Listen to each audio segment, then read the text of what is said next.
reste la case Catherine, et on l'a pas bon, la vie ou imagine, la vie c'est... Dans le numéro 7, on ouvre par Estelle Coppolani, La table aux anthuriums. Alors, vous allez voir, c'est... je ne voulais pas les toutes premières lignes, mais un tout petit passage après qui, je trouve, reflète bien l'ambiance de l'ensemble de la nouvelle. D'une façon assez inattendue, j'ai dû me résoudre à constater que mes souvenirs d'enfance ne tranchaient que peu avec l'atmosphère humide de cette fin d'après-midi de veillée. Les visages d'hier étaient un peu plus marqués aujourd'hui, c'était vrai, les cheveux parsemés ou éclaircis, mais rien de plus. À dire vrai, le corps de la vieille Eulalie, étalé devant moi à cet instant, ne m'évoquait rien de très funèbre. Ses traits fanés, sa peau certes un peu collée à l'arrondi du crâne, ne parvenaient pas à diminuer sa fière allure. La chair fine des lèvres était tirée dans un mouvement de sévérité que je ne trouvais d'ailleurs pas dénué d'une certaine distinction. C'était somme toute un cadavre qui avait du chien. Au bout de quelques heures, les langues s'étaient tout à fait déliées. À présent, ça battait clair et sans scrupule dans le salon. Anise était partie chercher un pâté créole pour soulager les femmes naissantes, et on commençait à en distribuer des morceaux en garnissant les assiettes que chacune tendait au-dessus du corps.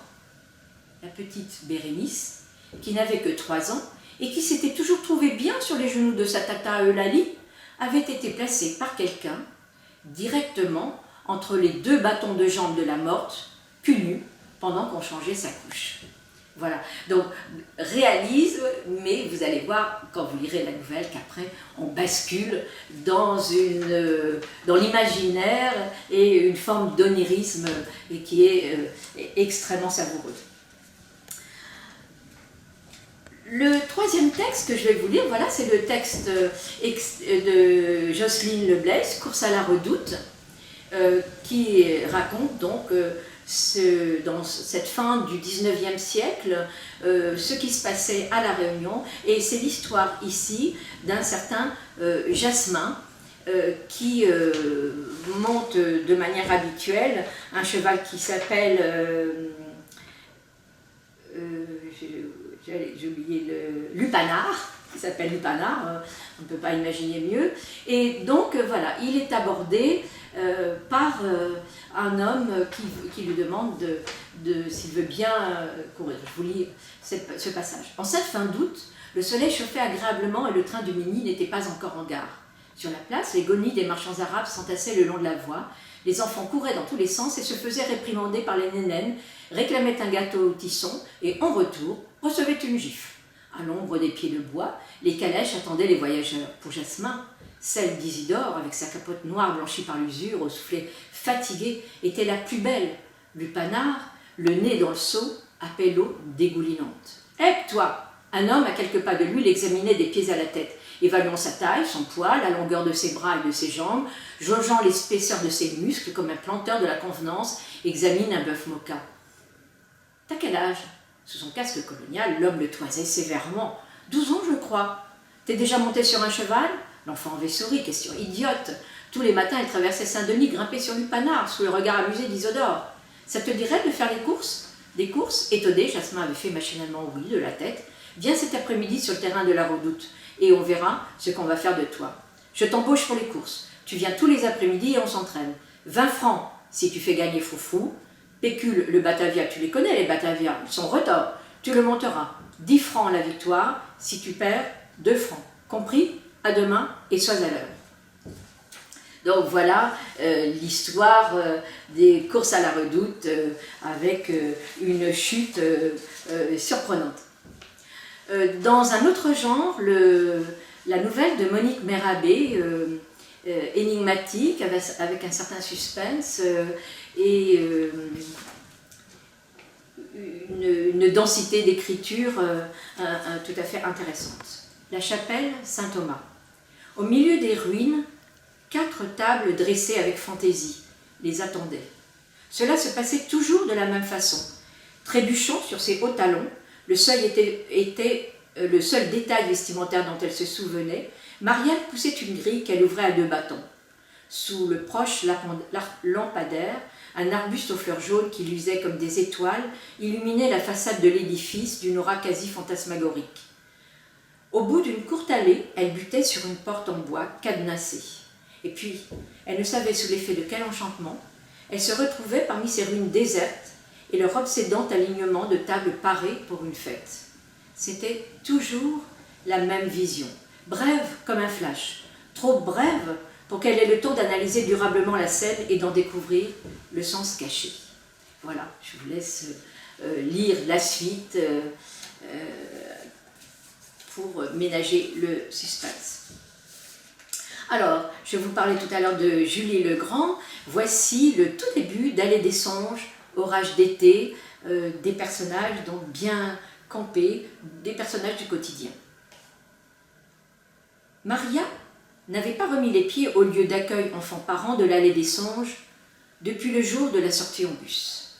Elle s'était volatilisée, sans que Laura, Reine-May, Frédéric ou Annie ne la rencontrent au hasard des rues de la Ravine, poussant d'une main la poussette de Rion et traînant Kenji de l'autre.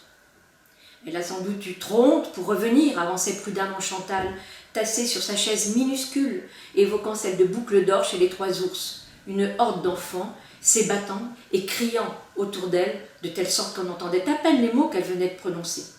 Les mamans, recroquevillées sur leur petite chaise, hochaient la tête, dans un silence compassé, comme si l'évocation de Maria laissait germer sur leur front les images d'une scène à laquelle elles se seraient bien passées d'assister, mais dont le souvenir, des semaines plus tard, leur cuisait encore les joues de douleur et de honte.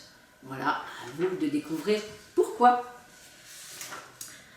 Ensuite, voici Aziz, donc de Nathalie Hermine, pardon, tout à l'heure j'ai dit, je crois, Natacha Hermine, de Nathalie Hermine. Alors, voilà, Aziz, qui est-il, qu'est-il, en tout cas, il est en haut d'une église, ça fait penser un petit peu à l'église de Notre-Dame, peut-être a-t-elle été inspirée par l'incendie affreux de Notre-Dame. Il entendait sans parvenir à voir, du moins juste une portion.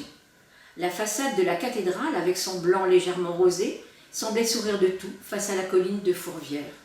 Ce bruit cependant, ce claque, qu'était-ce ? De là où il était, Aziz ne pouvait voir les grands morceaux de carton accrochés aux tourelles de la balustrade séparant le premier niveau du deuxième. Un panneau géant, fabrication artisanale. Légèrement balancé par le vent, l'écriteau dictait « Stop aux barbares, rendez-nous nos dinars !» Si ce n'était pas aussi triste, ce serait beau, murmura un vieux vacancier.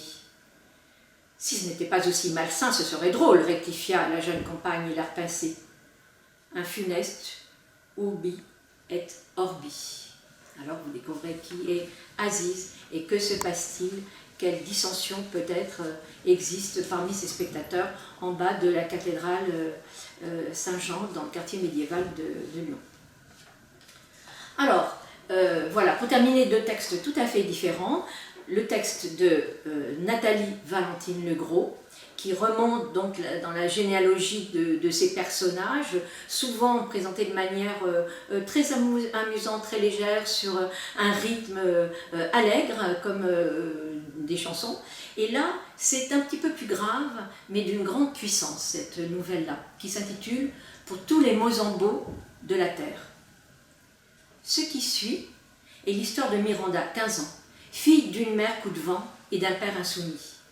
Elle n'a jamais connu la liberté, sinon par la bouche de Mozambo l'Ancien qui lui distille chaque soir sa dose vitale de légende mozambique, en guise de prière.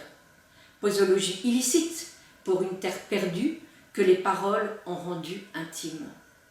Elle n'a jamais connu Yamban. Elle est née ici, en terre extravaguée, en terre insulaire et sans port, dévorée par le soleil, avec à perte de vue l'eau qui ne dort jamais. En l'île Jaule, avec ses arbres rouges sang et sa barrière de corail à la morsure de feu en guise de barreau. En terre, cernée d'eau, dont on ne s'évade pas. Voilà, c'est un très beau texte, très grave et bien adapté au confinement. Alors pour terminer, quelque chose de très gai, un peu loufoque, qui s'intitule donc Destin croisé, de Stéphanie Rivière.